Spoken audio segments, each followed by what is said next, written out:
Dear students, good morning to all. Non-main network book na பார்த்துட்டு இருக்கோம். நம்ம main networkல ஒவ்வொரு டாபிக்கா பார்த்து வரோம். இன்னைக்கு non-main networkல participle, present participle, perfect participle பார்ப்போம்.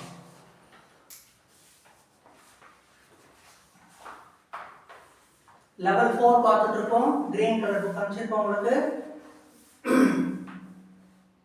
Once again, good morning to all. நம்ம ஸ்டூடெண்ட்ஸ்லாம் பேஜ் நம்பர் 14, 15, 16, 17 பார்த்துக்கோங்க. நான் நம்ம ஸ்டூடெண்ட்ஸ் சொல்கிறது காரணம் I have already told you in every video I tell it. நம்மள்ட்ட ஃபீஸ் கட்டி படிக்கிற ஸ்டூடெண்ட்ஸை நான் நம்ம ஸ்டூடெண்ட்ஸ் சொல்கிறேன். நீங்கள் இந்த வீடியோ பார்க்குறீங்க எல்லாருமே நம்ம ஸ்டூடெண்ட்ஸ் தான். நம்மள்ட்ட ஃபீஸ் கட்டி படிக்கிறவங்களுக்கு என்னென்னா ஒர்க் ஷீட் அனுப்புகிறோம், ஒர்க் புக் அனுப்புகிறோம். They will watch the video and understand the grammar points and write the answers for the questions given in the grammar book and they will read it to us. So, between 8 and 10 படிச்சு காட்டுவாங்க என்னட்ட. I shall make corrections. தப்பு இருந்தால் correction பண்ணுவோம். அதனால நான் நம்ம student சொல்கிறோம். இந்த வீடியோ பார்க்குறவங்க எல்லாரும் நம்மள்ட்ட கிளாஸ் தரணும் எந்த கட்டாயமும் கிடையாது. There is no need or necessity for this. சரி, present participle இந்த participle என்னென்ன வேலை செய்யும் level 2லயே உங்களுக்கு சொல்லிருக்கேன். participle வேலை என்ன செய்யும்? verb-லேருந்து வந்தது இல்லையா? ஸோ verb-ஓட வேலையும் செய்யும், adjective-ஓட வேலை செய்யும், adverb-ஓட வேலையும் செய்யும்.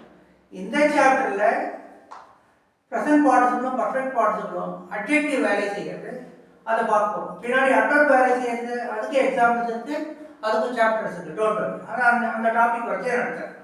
இந்த சாப்டர் பொறுத்த வரைக்கும் பார்ட்டிசிபிள் அட்ஜெக்டிவ் வேலை செய்யுது. ஒரு சென்டென்ஸ்ல இருக்க பார்ட்டிசிபிள் என்னவா வந்திருக்கு, அட்ஜெக்டிவா வந்திருக்கா, அட்வர்பா வந்திருக்கா அப்படின்னு பார்ப்போம். வேற ஒன்று மாறுது எங்களுடைய அப்படின்னு I tell you, நம்ம ஸ்டூடெண்ட்ஸ்லாம் பேஜ் நம்பர் 14, 15, 16, 17 எடுத்துக்கோங்க.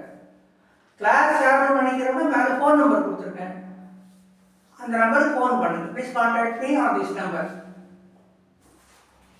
மாறுதி எங்களுடைய பயன்பாட்டிற்காக இருக்கும் கார். நம்ம சொல்லி பார்க்கும்போதே புரியும். பர்ஃபெக்ட்னாலே பாஸ்ட் டென்ஸ் அர்த்தம். கிராமர் சாப்டர் பொறுத்த வரைக்கும் பர்ஃபெக்ட்னாலே பாஸ்ட் டென்ஸ் அர்த்தம், முடிஞ்சு போன சமாச்சாரம் அர்த்தம். பிரசன்ட் பார்ட்டிசிபிள் பற்றி எப்படி இருக்கும்?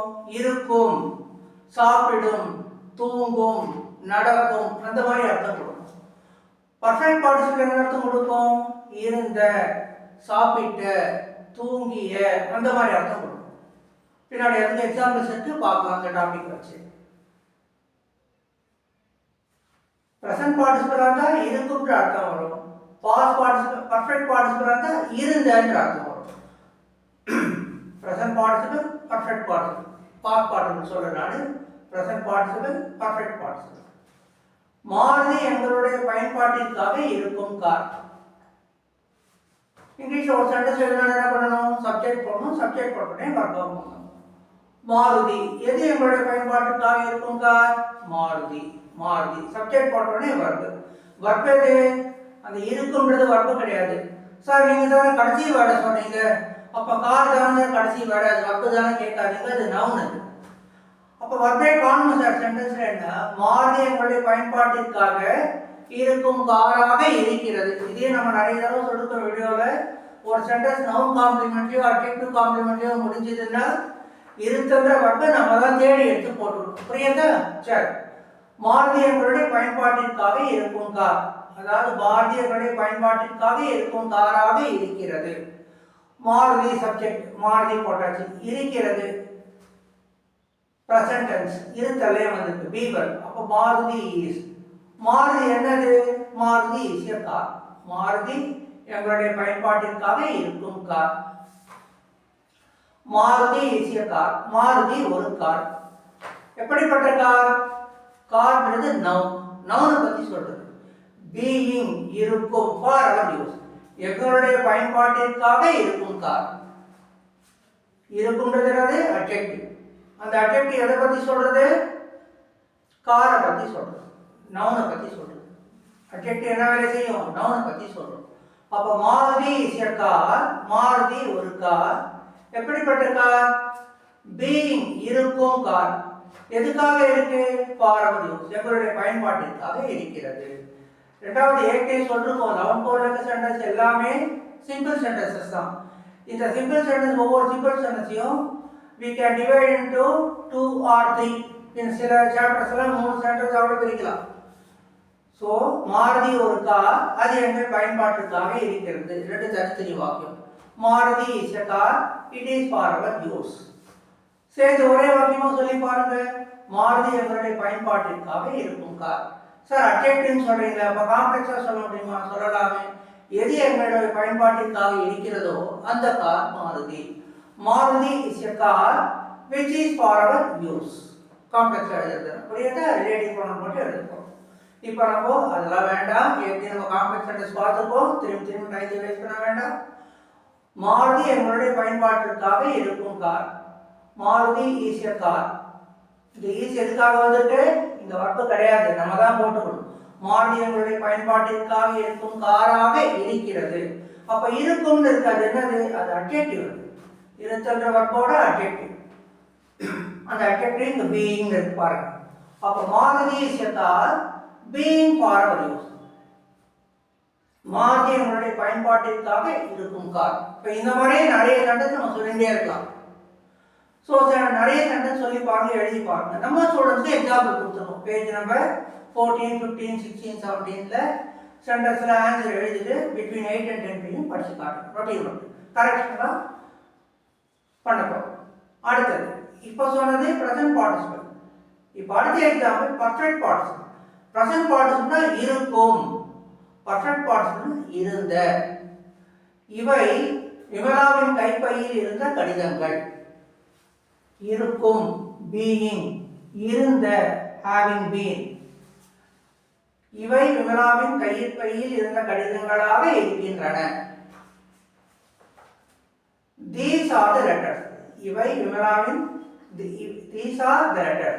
இவைகள் கடிதங்களாக இருக்கின்றன. இந்த ஆர்கனார்த்தம் இருக்கின்றன. These are the letters. இவைகள் கடிதங்களாக இருக்கின்றன. எப்படிப்பட்ட கடிதங்களாக? கடிதங்கள்ன்றது நவுன். நவுனை பத்தி சொல்றது. having been in Vimala's handbag. விமலாவின் கைப்பையில் இருந்த கடிதங்கள்.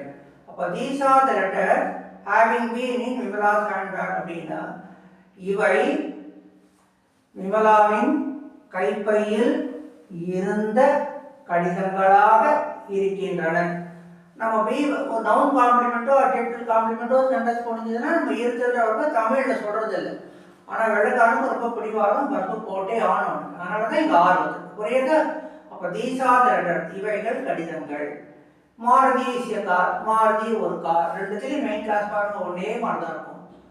மாருதி எப்படிப்பட்ட கார்? கார் வந்து நவுன், நவுனை பத்தி சொல்றது. எப்படிப்பட்ட கார்? எங்களுடைய பயன்பாட்டுக்காக இருக்கும் கார். இருக்கும்ன்றது பிரசன்ட், பிரசன்ட் டென்ஸோட அந்த கரெக்டிங் தெரிவித்து பாருங்க. இருக்கும் அப்படின்றது பிரசன்ட் டென்ஸ், இருந்தது பாஸ்ட். அப்ப இருக்கும்னு எழுதணும்னா பீயிங், இருந்தன்னு எழுதணும்னா ஹேவிங் பீன். புரியுதா? அப்போ Maruti is a car. These are the letters. அது பக்கத்தில் இருக்கும்போது தான் அட்ஜெக்டிவ் என்ன சேர்த்து பாருங்க. இருக்கும்ன்றது பிரசன்ட் டென்ஸோட டிண்ட் கொடுக்குறது, பிரசன்ட் டென்ஸோட சாயல் கொடுக்குறது. அப்போ பீயிங் ஃபார் அவர் யூஸ், எங்களுடைய பயன்பாட்டிற்காக இருக்கும். இவை விமலாவின் கைப்பையில் இருந்த கடிதங்கள். இருக்கும்னா பீயிங், இருந்தன்னா ஹேவிங். நம்ம சென்டென்ஸ் படிக்கும் போதோ இல்லை புக்லையோ கதை புக்லையோ தான் இருந்ததுக்கும் ஹேவிங் பீன் போட்டு சொல்றாங்க. இருந்ததுக்கு பீயிங் போட்டு கூட சொல்றாங்க. அவங்கள கேட்டால் மெயின் கிளாஸ் இருக்கிறவருக்கு ப்ரெசன்ட் டென்ஸாக இருந்ததுன்னா ப்ரெசன்ட் வேலை செய்யும். பாஸ்ட் டென்ஸ் ஆகிட்டா அந்த பீயிங் வந்து பாஸ்ட் டென்ஸ் வேலை செய்யும். ஏன்னா அது நான் பெயின் ரப்பு, அது டென்ஸ் கிடையாதுன்னு சொல்றாங்க. பட் நான் கற்றுனது எங்கள் சார் கிட்ட நான் கற்றுன கிராமர் இதுதான். எங்கள் பேரண்ட்ஸ் கிட்ட நான் கற்றுன கிராமர் இதுதான். நான் கிராமர் கற்றுனது என் பேரண்ட்ஸ் கிட்ட தான் ஃபார் இன்ஃபர்மேஷன். அதனால இருந்த அப்படின்னா ஹேவிங் பீன் தப்பே வராது, போட்டு எழுதுங்க. இவை விமலாவின் கைப்பையில் இருந்த கடிதங்கள். These are the letters having been in Vimala's handbag. புரிஞ்சுதா? ஸோ இந்த மாதிரி ரிப்பீட்டடாக சென்டென்ஸ் எழுதி பாருங்க, சொல்லி பாருங்க. It will be very useful. Next class பார்க்கலாமா? Good night. கேஜி நம்பர் பார்த்துட்டு ஆன்சர்ஸ் எல்லாம் between 8 pm and 10 pm படிச்சு காட்டணும் ஸ்டூடெண்ட்ஸ் எல்லாம்.